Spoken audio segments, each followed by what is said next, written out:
JJS23 செய்தி தொலைக்காட்சிக்காக தங்களை வரவேற்கிறோம். இன்றைய முக்கிய செய்திகளை பார்க்கலாம். கிருஷ்ணகிரி மாவட்டம் கெலமங்கலத்தில் தேசிய ஜனநாயக கூட்டணி வேட்பாளர்களை ஆதரித்து பாரதிய ஜனதா கட்சியின் முன்னாள் மாநில தலைவர் அண்ணாமலை இன்று தேர்தல் பரப்புரை மேற்கொண்டார். பேருந்து நிலையம் அருகே அமைக்கப்பட்டிருந்த பிரம்மாண்ட மேடையில் திரண்டிருந்த ஆயிரக்கணக்கான பொதுமக்களிடையே அவர் உரையாற்றினார். கூட்டத்தில் பேசிய அண்ணாமலை, தளி தொகுதி பாஜக வேட்பாளர் டாக்டர் நாகேஷ்குமாருக்கு தாமரை சின்னத்திலும், ஓசூர் தொகுதி அதிமுக வேட்பாளர் முன்னாள் அமைச்சர் பாலகிருஷ்ண ரெட்டிக்கு இரட்டை இலை சின்னத்திலும் வாக்களித்து பெருவாரியான வாக்கு வித்தியாசத்தில் வெற்றி பெற செய்ய வேண்டும் என கேட்டுக்கொண்டார்.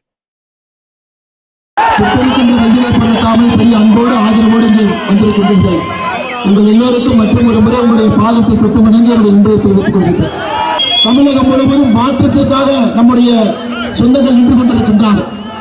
மே 4க்கு பிறகு அரசியல் மாற்றம் தமிழகத்தில் வரணும். அருமையான எடப்பாடி பழனிசாமி அவர்கள் தமிழகத்துடைய முதலமைச்சராக வந்து அந்த நாற்காலில் அமரணும். தேசிய ஜனநாயக கூட்டணி தமிழகத்தில் 234 தொகுதிகளிலும் கூட வெற்றி பெற வேண்டும். அதேபோல நம்முடைய 2 வெற்றி வேட்பாளர் நின்று கொண்டிருக்கின்றார். தலித் தொகுதியினுடைய பாரதிய ஜனதா கட்சியுடைய வெற்றி வேட்பாளர் டாக்டர் நாகேஷ்குமார் அவர்கள் நம்முடைய தாமரை சின்னத்தில், அதே போல நம்முடைய ஒசூர் தொகுதியில் நம்முடைய வெற்றி வேட்பாளர் அண்ணன் பாலகிருஷ்ண ரெட்டி அவர்கள் இரட்டை இலை சின்னத்தில். அருமை சொந்தங்களை 2 வேட்பாளர்களும் கூட இந்த முறை உங்களுடைய ஆதரவெல்லாம் அளித்து இளைஞர்கள் பெரும் பட்டாளமாக இங்கே வந்திருக்கின்றனர். ஐயா, தலித் தொகுதியை பொறுத்தவரை எத்தனை ஆண்டு காலமாக மாற்றம் வேண்டும் வேண்டும் வேண்டும் என்று எதிர்பார்த்து காத்துக் கொண்டிருக்கின்றோம். 2006, 2011, 2021 சட்டமன்ற உறுப்பினராக கம்யூனிஸ்ட் கட்சியை சார்ந்த ராமச்சந்திரன் அவர்கள் தொடர்ந்து இருக்கிறார். அவரை பற்றி பல இடத்துல நம்ம பேசியிருக்கோம்.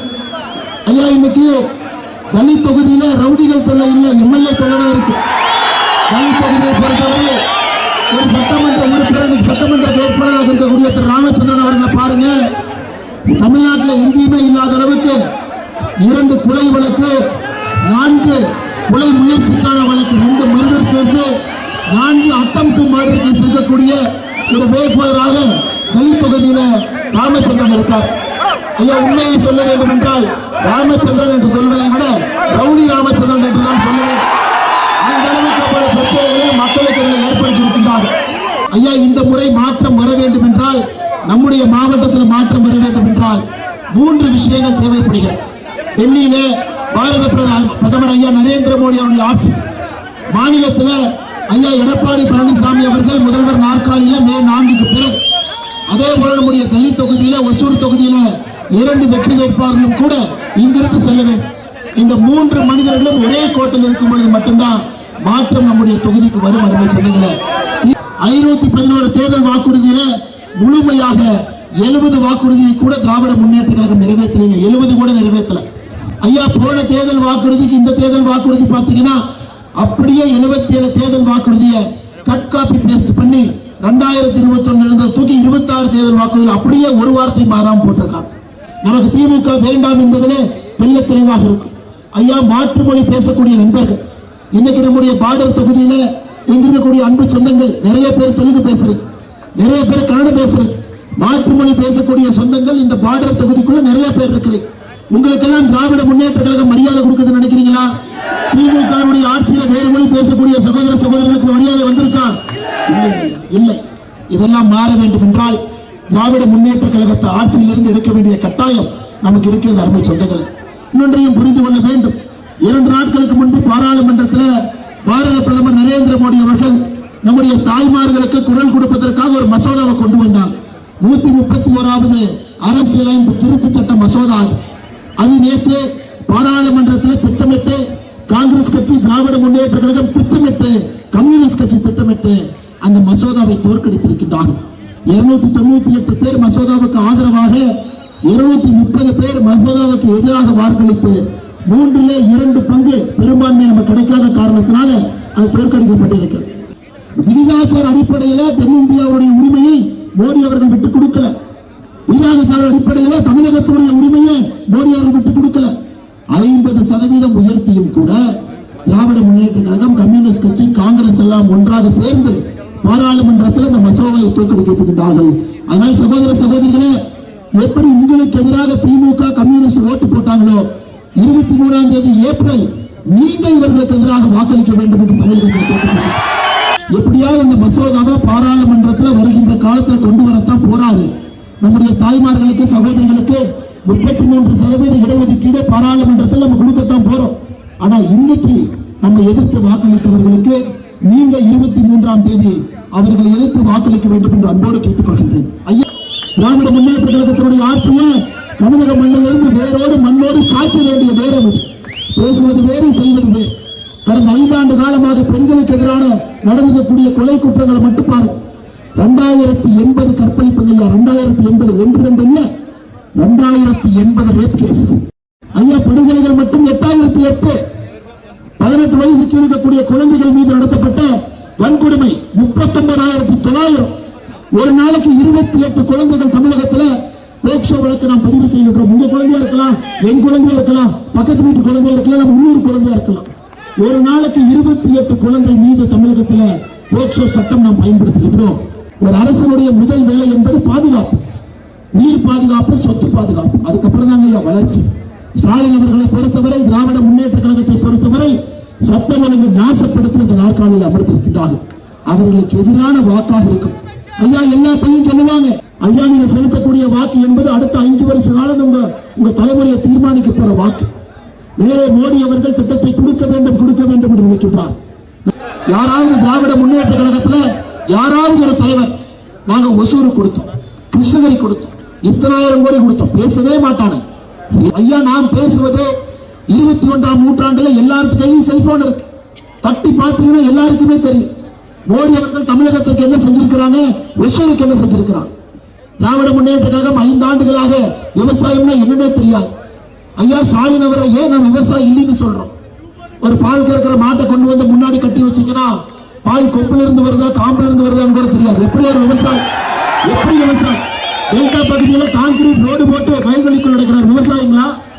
பொங்கலுக்கு வீட்டுல பொங்கல் வைக்க வேண்டும் என்றால் 2022 பஞ்சு வச்சு பொங்கல் வச்சு போட்டோ எடுத்து போடுறார் விவசாயிங்களா? நாங்கள் 3,50,000 பேருக்கு அரசு வேலை கொடுப்போம் என்று சொல்லி 94,000 பேருக்கு அரசு வேலை கொடுத்திருக்கிறாங்க. ஐயா, தமிழ்நாட்டில் ரிட்டையர் ஆனவங்க எத்தனை பேர் தாய்மார்களே?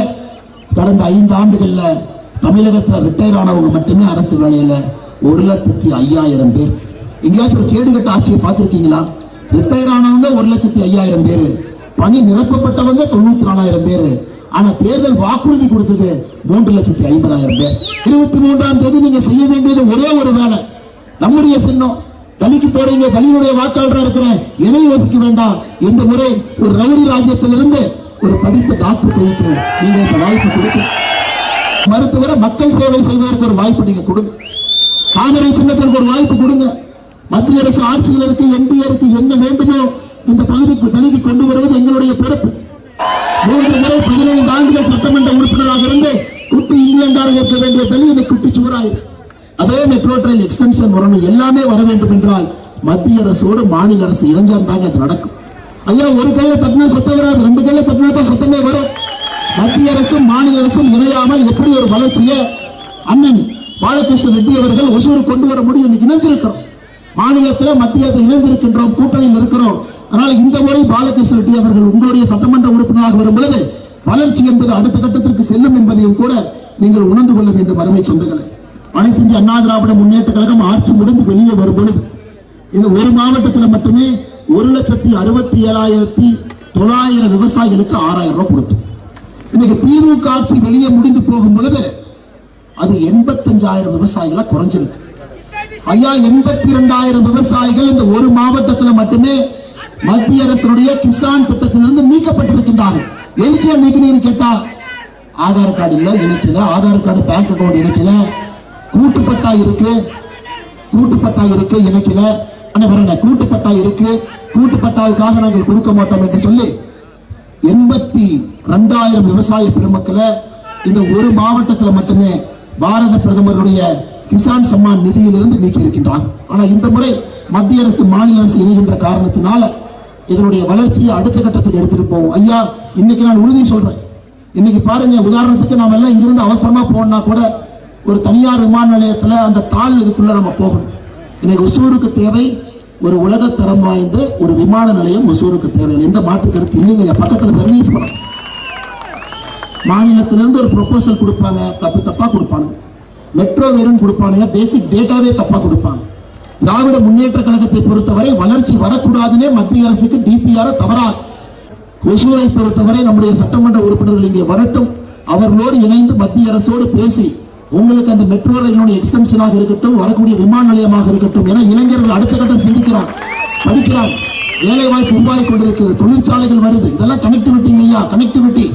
21ஆம் நூற்றாண்டை பொறுத்தவரை மனிதன் வேகமாக ஒரு இடத்திலிருந்து இன்னொரு இடத்துக்கு போனா தான் வேலை செய்ய முடியும். மிக வேகமாக மனிதன் பயணம் செய்யும். அது அரசினுடைய கடமை, அந்த வேகத்தை அதிகப்படுத்துவது. அதையும் உங்களுக்கு செய்வோம் என்று சொல்லி மேலே இருக்கக்கூடிய எல்லா தலைவர்களுக்கும் கூட இந்த நேரத்தில் நன்றி கலந்த வாழ்த்துக்களை வணக்கங்களை தெரிவிக்க வேண்டிய நேரத்தில் நின்று கொண்டிருக்கின்றேன்.